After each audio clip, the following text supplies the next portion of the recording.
Merry meet and welcome to our stream, everybody. This is Ariel, and this is a general reading for all signs for today, the 6th of December, 2023. This deck feels pretty shuffled, so I'm going to just give this a nice clean cut, and we'll see what's in the cards for everybody today. The 6th of December, 2023. We are starting out with the Four of Wands, followed by the Two of Swords, and then the King of Cups. I love it. So your goal today is to access the mastery that you already have by focusing your mind, by getting things in order. Focusing your mind, you reveal the master that's already inherent in you. So you don't have to go necessarily get a bunch of new skills or learn a bunch of new things. What you need to do is just focus so that you can access what's already there. And that's a wonderful place to be. That's a wonderful place to be because, you know, that's not always the case. I mean, sometimes you are required to go out and learn a bunch of new skills or learn a bunch of new data, but that's not what's indicated today. It's saying that you've got plenty of data, you've got plenty of skills, you've got plenty of everything. Now we just got to put whatever you do have to work. And the way to do that is to really focus your mind so you're not being distracted, you're not being pulled from place to place, thing to thing. You can get things done in a very efficient way. And for many of you, in a very sort of magical and metaphysical and unusual way. You know, most people that aren't geared toward those sorts of things, that aren't geared toward the magical or the mystical, this reading might, you know, just say, well, you know, you've got enough going on, and just make sure that you focus and use the skills that you have. But this King of Cups indicates, for those of you that are more mystically, magically oriented, that those skills aren't just worldly skills. They are otherworldly skills that you can use to create results for yourself. And that you don't need to go out and get a bunch of new training. You don't need to go out and learn a bunch of new spells or whatever. You've got it all. You've just put what you know to use. And you do that by focusing. And now some of you have some real creative energy that wants to get focused as well. And that you want to make sure that in order to do that, that you call back your energy to yourself. You call back all of the energy that you have, you know, scattered out there. And you call it back. You can just say, I call all my energy back to myself. And part of the way that you keep that energy and not scattered anymore is to look and see, well, what are some of the things that I've been procrastinating? What are some of the things that I've just been putting off? Even really good things, not only, you know, like chores, but there's some good things that you've been putting off, some things that you really want to do. And that's more of what this reading is talking about. What are some of those projects that you've maybe started or wanted to start that are really exciting to you, that you just keep putting on the back burner because maybe you don't think you have enough time, or it shouldn't be a priority because you've got more, quote, important things that you have to finish first. So that is very much indicated by this Four of Wands, as well as this Two of Swords, like I said earlier, being that just in general focus on accessing what you already have, using and these are more inner resources, but it can also be all your resources, but you already have all the resources within you that you need. You don't need to go out and get more stuff right now. You might later, but right now you don't need another class. You don't need another workshop. You don't need another website. You don't need another book. Not that you can't have those things. You can do anything you want, but you don't need anything. You've got it already. You just need to access what you already have. And that's a very powerful thing to realize. It's like, I don't need to go outside of myself anymore. Okay. I've got it all. All I have to do is focus. All I have to do is utilize my resources. Wow, that's big. That is big. Well, look at you. You're big. You're important. You're somebody. You are the spiritual master that it's talking about here. But you're not accessing your mastery unless you can focus your mind and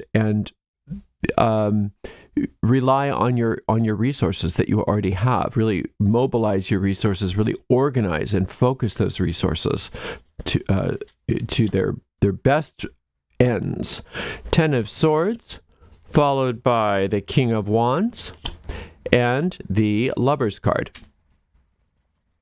I think part of the reason why so many of you are at odds with yourself and maybe don't want to go complete some things, don't want to get things together in regards to those maybe projects or things that would be enjoyable for you, and you don't prioritize those things. You prioritize other things over the things that are truly important to your heart, is because you've been burned before. Things haven't worked out before. Things have fallen apart in the past.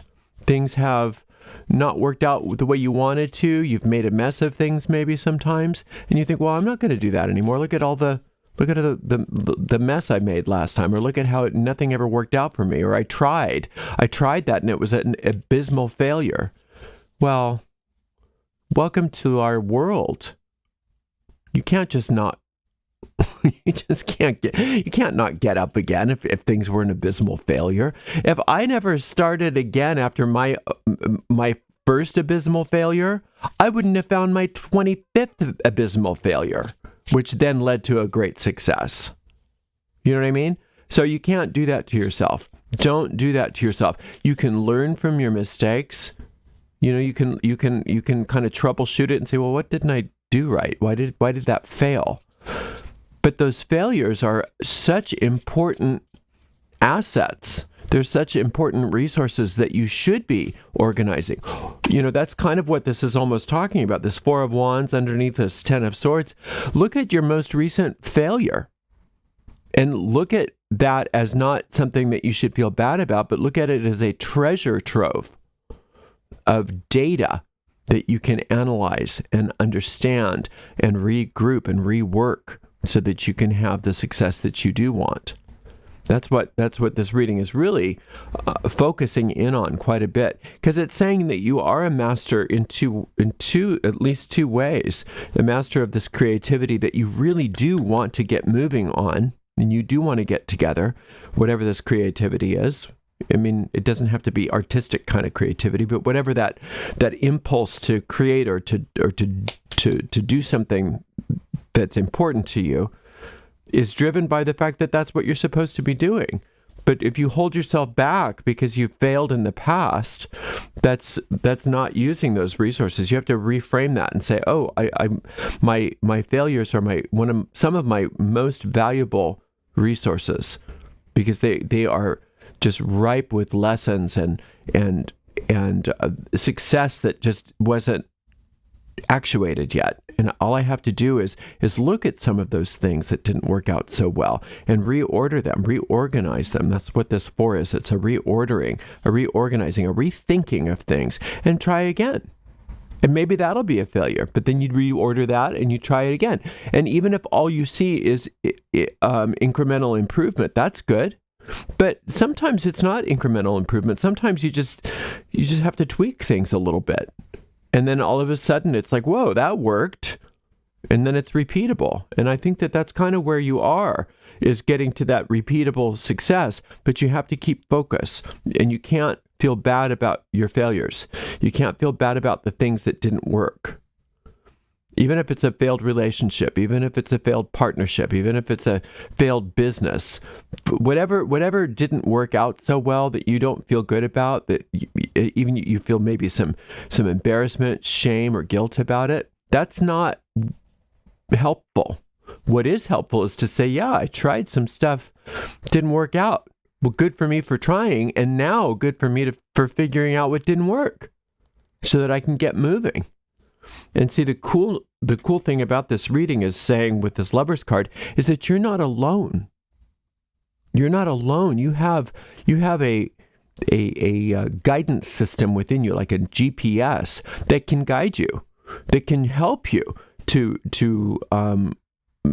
kind of troubleshoot, to help you go over the things in the past that didn't work, and to help guide you toward new decisions in the future. But you have to focus. That's what this Two of Swords is saying. If you can meditate, do some sort of concentration work for yourself to where you can really keep your mind laser focused, then you'll be having the skill necessary to listen to this guidance as it comes to you, and not get distracted by the things out in the world, which is what this card usually represents, is people are distracted by the things of this world and not listening to the guidance that's right there. But you don't have to do that. You can listen to that guidance right now. And I think you are going to, because you are too much of a King of Cups and you are too much of a King of Wands to let yourself stay down. And if you feel like you were defeated in the past, it's okay that you felt that way, but rethink it now. Don't think of it as defeat. Think of it as phase 1 of your success, because that's truly what it was. It's truly what it was, and you can mine that for gold. And there's a lot of gold to be had. And you're going to do great. It's a very beautiful reading. You may want to check out my meditation on that Lovers card. And it's called Receive Guidance on a Choice or Decision.